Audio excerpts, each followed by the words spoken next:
The views expressed on the podcast are those of the individuals who made them, and they do not represent the views or beliefs of Job Duck. Hi everyone, my name is Busi from Job Duck, coming to you from South Africa. Welcome to a brand new episode of the Pumped Up Quacks. I'm here with some new and unusual suspects. My people, please make yourselves known. Hello, I am Miguel from Colombia. Hi guys, my name is Andres, they call me Andy. I'm from Mexico. I wasn't in the last week's episode. I miss you all, but I know that you had a great time. So it's great to be back. Yeah. We have a very special guest today. Hello everyone, I'm Fernanda. Everyone here call me Fer, and I'm from the beautiful country of Mexico. That is a beautiful country. I have never been myself, but I will see that beauty with my own eyes one day. I bet you. Okay, well, we have a fantastic episode with fantastic conversations coming up, guys. But first, let's get right into this week's riddle, shall we?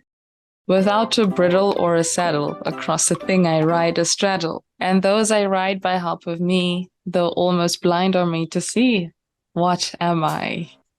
That sounds like a medieval riddle that was written in stone in a castle like 500 years ago. Like on a stone tablet. You don't have to produce the answer right now. You have until the episode to think it through. At some point during the episode, I'll also remind you what it is. But in the meantime, let's get right into this week's quacking news. All right, a woman has opened up about a heartbreaking dilemma as her mum is forcing her to act as her identical twin sister for her wedding day following a tragic accident. She is being asked to wear her sister's wedding dress and pretend for the photos as the pair look so much alike that it can be freaky. The 30-year-old woman explained that her twin has to undergo cosmetic surgery due to suffering from a bad accident. The family is now proposing that her sister helps in for most of the ceremony, from walking down the aisle, the entrance at the reception, the bouquet toss, and posing for photos, and more. There is more to the story, but really it just gets a little bit more bizarre there, so I'm just going to stop. But That actually is kind of like the plot of The Skin I Live In. Yeah. You know that Almodovar film? Oh, yeah. Good film. Well, it's not exactly the same, but how freaky. Fun fact Yes. that happened to my dad because he's a twin, and in his wedding with my mom, they all the guests were congratulating my uncle, not my dad. So yeah. No way. Wow. No way. But when you were kids, did you ever mistake your dad for your uncle or your uncle for your dad? Did that ever happen? I don't really remember, but what I can remember is that after time, we were able to make the difference because my uncle was a little bit more chubby. So we knew who was what, you know? So yeah. It's so funny that we brought that news and you have that case specifically. That is so funny. DNA test proves rescued puppy in Texas is 100% a dog. So, the animal rescuers in Texas suspected a coyote named Toast will be made available for adoption. Wait. Sorry. Migue, hang on. What was ever in doubt in this whole situation that warranted a DNA test? So what happened is they thought they were a coyote or a mix between a coyote and a dog, but it looks that it was 100% a dog. So that's the story. Good grief. So it's up for adoption if you live in Texas. Yeah. If you want a dog that looks like a coyote, head on over to Texas. At Texas, you know, it's all Again. put together. A What's Texas happening in woman Texas? whose career in radio spans more than 71 years was awarded a Guinness World Record for her tenure in broadcasting. She has had the longest career as a radio presenter / DJ of all people, as she has been there for like 71 years. And now that she has 85 years old, she still works as a DJ in a country classics radio show. McCoy, her name is Mary McCoy, also had a music career in addition to her DJ duties, and once shared the stage with none other than Elvis Presley when the singer and his band joined her for a few songs in 1995. Damn, she's old. Yeah, she deserves it, that prize. Well, Damn. you could say that you can never stop mixing, and that's it. Exactly. You can never, clearly. Mine is a little bit more, I'll say, serious. Sorry if it's boring, and it's a little bit old. You might know about it, but every time I hear about it, it excites me. And it's how this country, Scotland, was the first country to offer free access to menstruation products, period products. And I also find out that my country is trying to do the same. I think Michoacán, the state of Michoacán, was the first state to also give that free access in every school. And I heard that more states are working on that. So yeah, I really like that news. I hope every state, every province, every district, every town, hub, suburb starts offering this, because this is it should be considered a human right everywhere. The sanitary products to be available to girls all over the world for at free. No charge at all. Exactly. I don't know if you've ever seen these TV shows, these programs, or read stories about how people enter into serious, emotionally and contractually binding relationships like marriages as the result of a match, like blind dates, maybe these weird TV shows where you get married to someone you've never met. I forget what it's called, but you literally see the person you're going to marry on the day. There's also a really popular show on Netflix called Indian Matchmaking as well, in which a professional matchmaker is hired to find you a potential spouse. Like, have you ever watched any of this kind of content before? I kind of feel that these shows are, acting, pretending, and so on, but I love the tea so much. Like when someone is very nosy, we call it chismoso, meaning that gossip is called chisme. And in Mexico, chisme. I think every Latin American person loves I think everyone loves. No, we all love chisme. A little bit of chisme in our lives is always good. And there is this show called Love is Blind, also on Netflix. Yes. Yeah. And it's basically that the guy and the girl are divided by like a wall, and they cannot see each other. They can just fall in love by seeing and getting to know each other, and then they have to decide if they want to marry or not. But oh my goodness, the drama is so good. The drama is really good. Like, for me, it's the Married at First Sight one. But the reason why I asked about these shows is because I wanted to get your thoughts on matchmaking as a whole, right? Would you ever be open to the idea of someone setting you up with somebody? And yes, I know some of us might have our partners and things like that in this recording. So all of this is hypothetical, okay? Okay, baby? Still love ya. If this hypothetical is purely hypothetical, baby, I love you too. If this thing would happen, I would like it to be off camera, because I'm not that public person, and I think the people who go there in those shows, they're not in for the right reasons. No, not because of that, but maybe because of that, now that I think about it, maybe it's way less about love and more about self-promotion, right?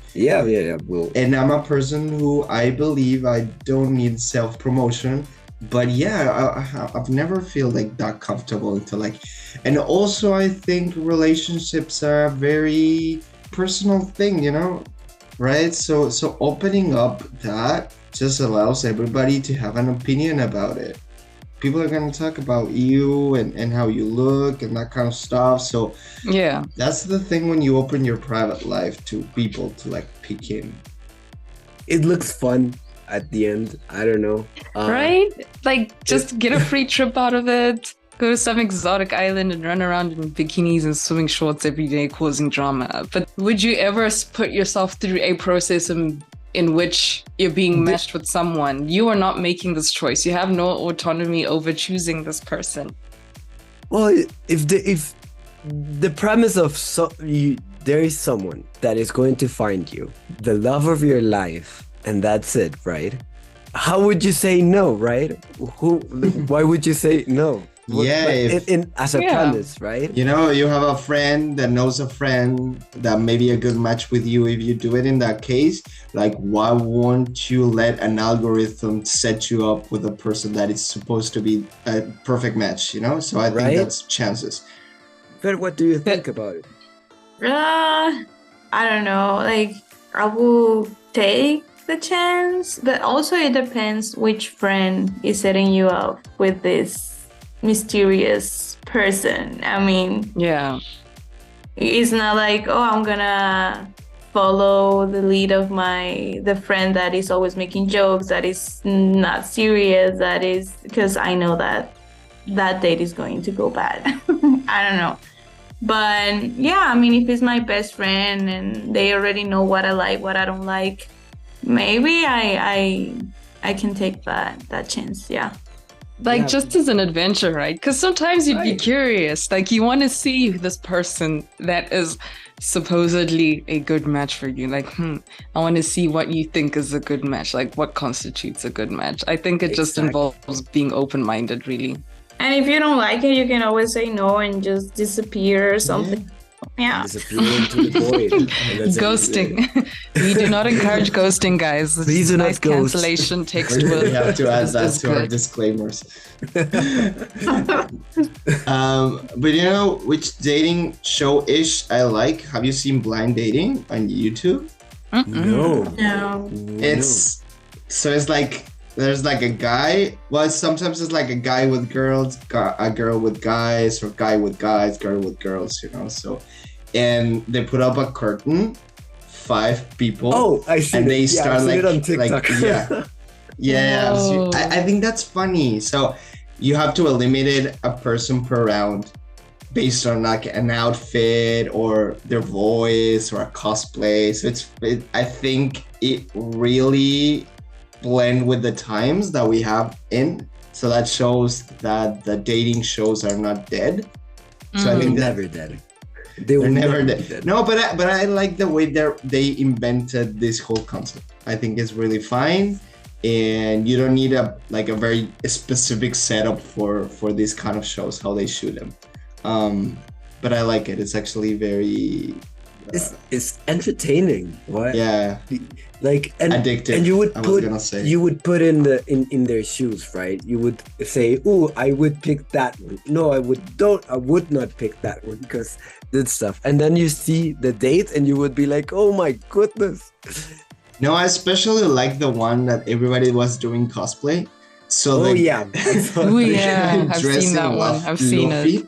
From One Piece, like picking, I like the Demon Slayer girl. No, I like this Mikasa Ackerman from Attack on Titan. It was one really from funny. League of Legends. Yeah, exactly.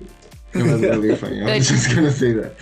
On the TV, that's like from the TV standpoint, right? But then we also have matchmaking that occurs under e-services, specifically on dating services, right? So if we had to define that, there is a matchmaking segment that exists that contains online services for like the systematic search for partners by means of psychological tests and questionnaires.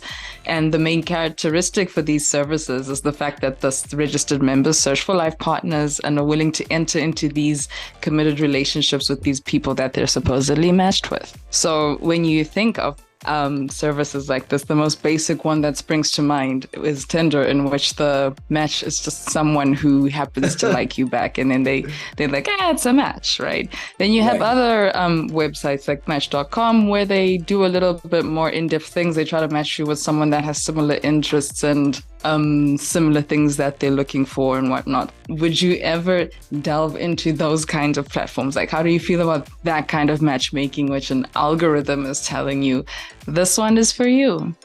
Okay, I want to comment on this. I actually I met my boyfriend on Tinder. Oh my goodness. It was the middle of the pandemic, COVID, and I was in Canada, so we were not allowed to go out of like our homes or whatever. And I was like, okay, what is gonna happen? I cannot go out. I can meet people through this application, right?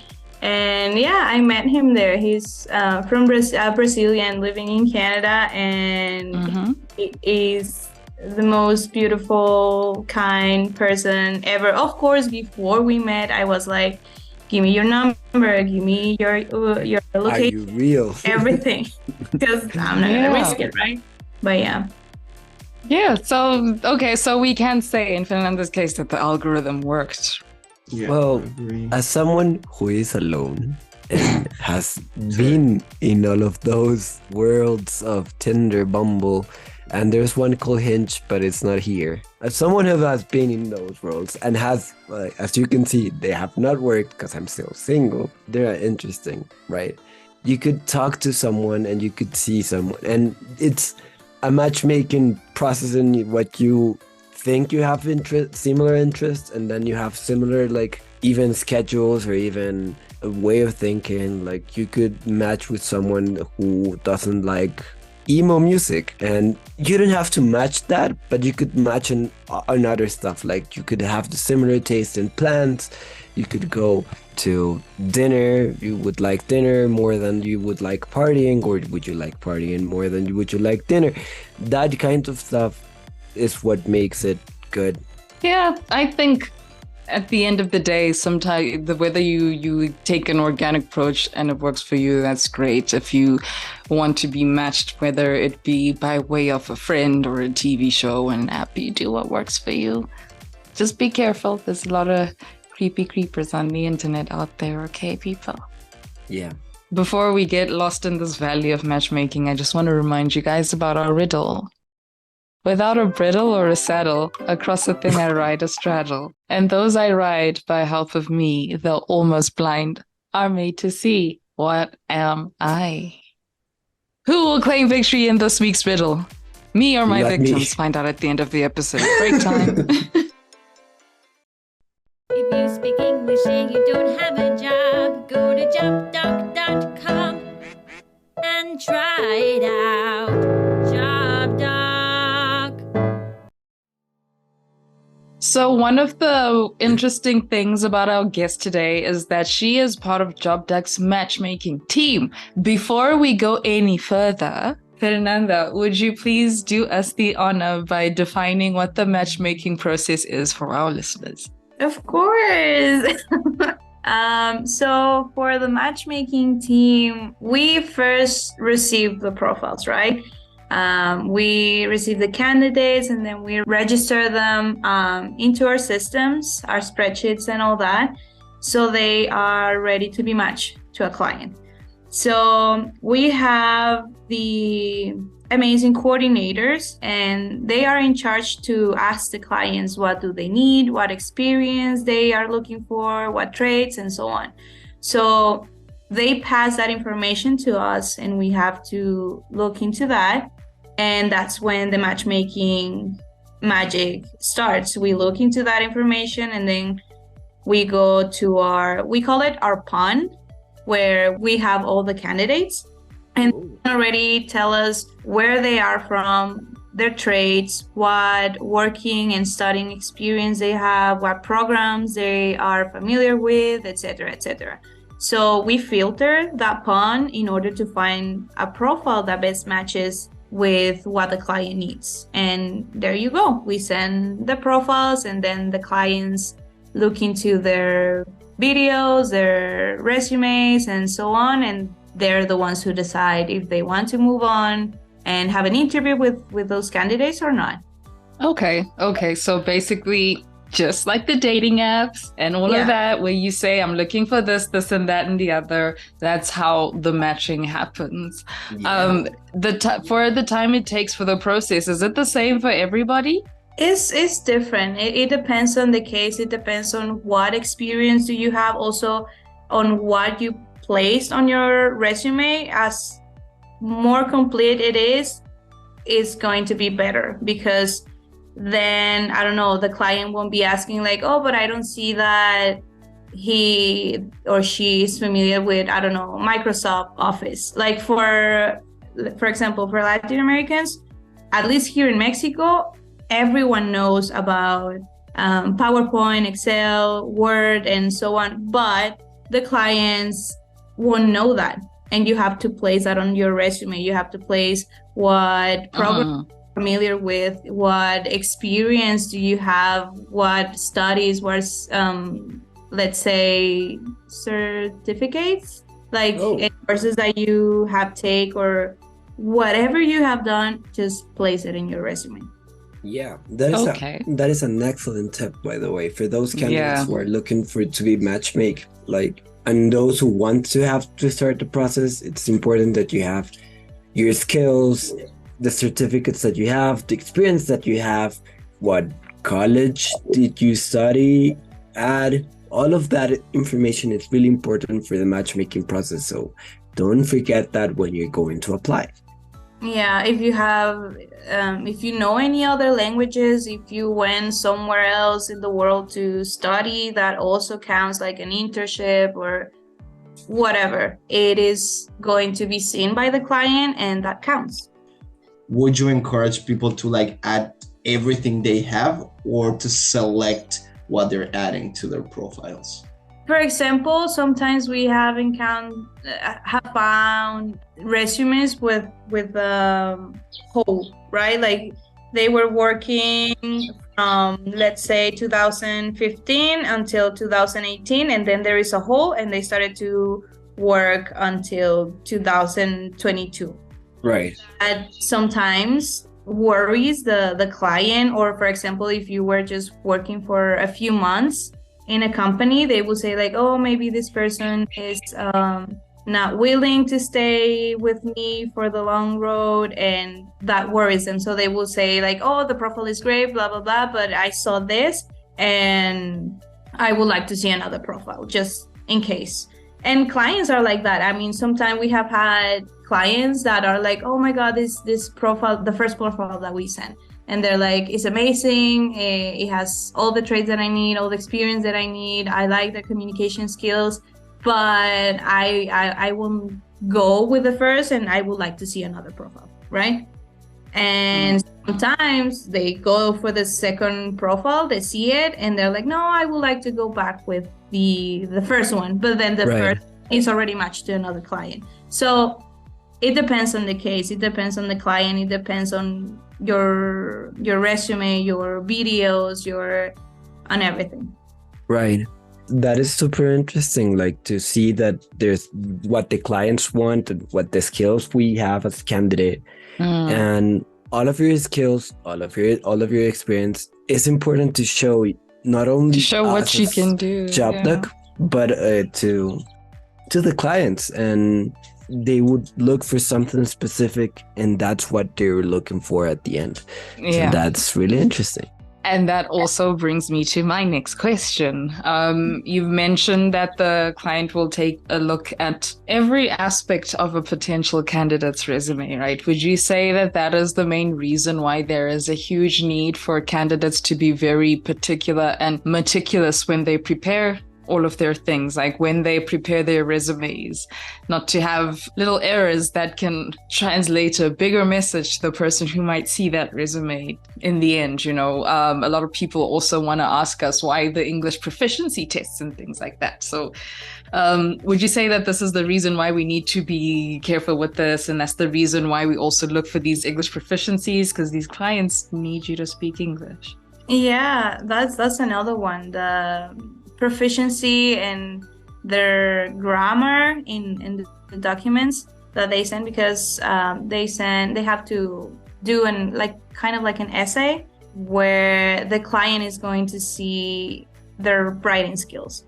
So it's a job. You're applying for a job position, and then at least for me, you have to be formal, serious, and professional about it. Yeah, you can bring some of your personality into it, like you're friendly, you're proactive, or so on, but there is a limit. I mean, sometimes we have received some profiles of a person in tank top with their laundry in the bag, and it's like, no, I mean, present that to the client. And it's the same with the resume, with the documents that they send, and yeah. Okay, that is a great tip. Like, keep it professional. You like show your personality, but keep it professional. Remember to check grammar when on your resume. Remember to check grammar on your essay. Remember to check grammar always and forever. Like it's a big reason why we give some of the tips that we give. You know, when we say make sure that all the grammar is correct. When we give tips about the interview, one of the big tips that we give is that you need to make sure that you are alone for the duration of the interview, because these are recorded and the clients will see this. So you need to make sure that you are painting a very good picture of yourself as a great candidate, as the ultimate candidate that they need for their establishment.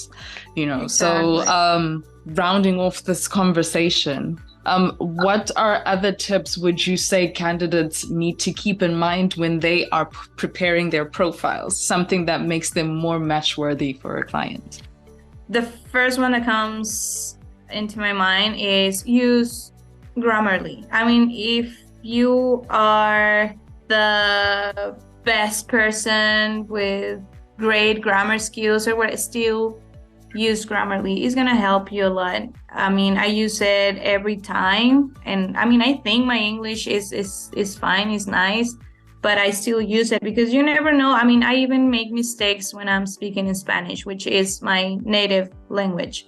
So that tool is amazing for writing, right? For your documents, for all that. And then also the fact that it's a remote job, that you're gonna be working from your home, doesn't mean that it's not a professional job, like a real job. Like, I don't know how to explain it, but you have to have your space for work. You have to have your space where there is no sound, where is no background noises, and because that counts, that the client wouldn't like a lot of people talking in the background. So yeah, you have to have your space. And lastly, if you are going through the matchmaking process and you want just an update, because, well, let me not say lastly, because I do have one other question. If you want an update on your matchmaking process, guys, who can our amazing candidates get in touch with if they need to follow up? If they have their liaisons, HR, and also they're like guides, so they will answer to whatever question, whatever doubt they might have, and they actually also follow up with them, like if they are still interested in the process. But yeah, they pretty much, it can be via WhatsApp, email. I think those two are the primary, but yeah, you can ask whatever you need, and they you will be able to contact your guide or your staff and liaison. It's also important that you remain responsive during your process, because it will be harder to get you across the finish line if the team cannot get in touch with you. So if you know that you've reached the stage, make sure that you keep in touch. If you haven't heard anything, you can also check in. And again, if you are not matched the very first try, don't worry. Why? Fernanda, please tell the audience why they shouldn't worry if they don't get matched the first time. No, yeah, because we, as well as we have different candidates, we have different clients as well. Just like I'd say, we have clients on different time zones with different needs, different requests, and we're gonna make sure to match you, to have you in the process. So yeah, you have the opportunity. Yep, the opportunities are there. You heard it first from Fer. If you're not matched the first time, they will try again, and they will try again for at least up to 3 months, if I'm not mistaken. So yes, hang in there. You will come right. Contact your guide or your staff and liaison for any updates. That was pretty much it. I think this is probably one of the most valuable clips from this podcast that you can keep dearest audience, because this is what you are getting prepared for when you start your process. You are getting prepared to be shown to the clients so that they can spot you and add you to their wonderful, amazing team. So make sure that everything is as perfect as you can possibly get it. And it might just increase your chances of coming right. But thank you to Fernanda for taking the time to unpack the matchmaking process for us. Thank you to Andres and Miguel for being your usual amazing selves. We do need to tackle one more thing, which is that riddle, guys. So for the last time for this episode, without a bridle or a saddle, across the thing I ride a straddle. And those I ride by help of me, though almost blind, are made to see. What am I? I think it's a pen. I know it's wrong, but it's a pen. No, es un bolígrafo. Next. I want to say it is a horse. Oh my. That is a wild guess. That is wilder than pen. I can give you a clue, guys. Clue. Andy's the only one who doesn't need these. What? Out of all of us in this call right now, Andy's the only one who doesn't need these. Nothing? That is a good Fernanda? one. The answer is glasses. Yes, Andy says glasses. Andy's the only one in this group who does not require glasses. If you go back to the riddle, I'll read it to you again now that you have the answer. It says, without a bridle or a saddle, across the thing I ride a straddle. That would be your nose. And those I ride by the help of me, those I ride being us. And with the eyeglasses help, though almost blind, are made to see. It still doesn't make sense for me. Like, just the last part, maybe, but come on. That is a good one. Well, that is a good one. You know, you'll get them next time. Victory for me, though. Very, very happy about that. Thank you guys for an amazing episode. Thank you, Fernanda, for joining us. Thanks, Andy and Miguel. And to all of our audience members out there, our potential candidates and people in the matchmaking process. If you want more information about JobDuck, or if you want to apply to one of our positions, please visit our website at www.jobduck.com. You can also hang out with us on social media, join our digital community. You can find us on Facebook. We are the Job Duck. On LinkedIn, we are the Job Duck. On Twitter, we are _Job Duck. On TikTok, we are at the Job Duck. On Instagram, we are also at the Job Duck. And there's one more, right? If you have the interest, you can find us on Pinterest. Thank you so much for listening. Good luck with your applications and good luck with your matchmaking process if you are there. See you on the next episode. Quack, quack. See ya, guys. Bye.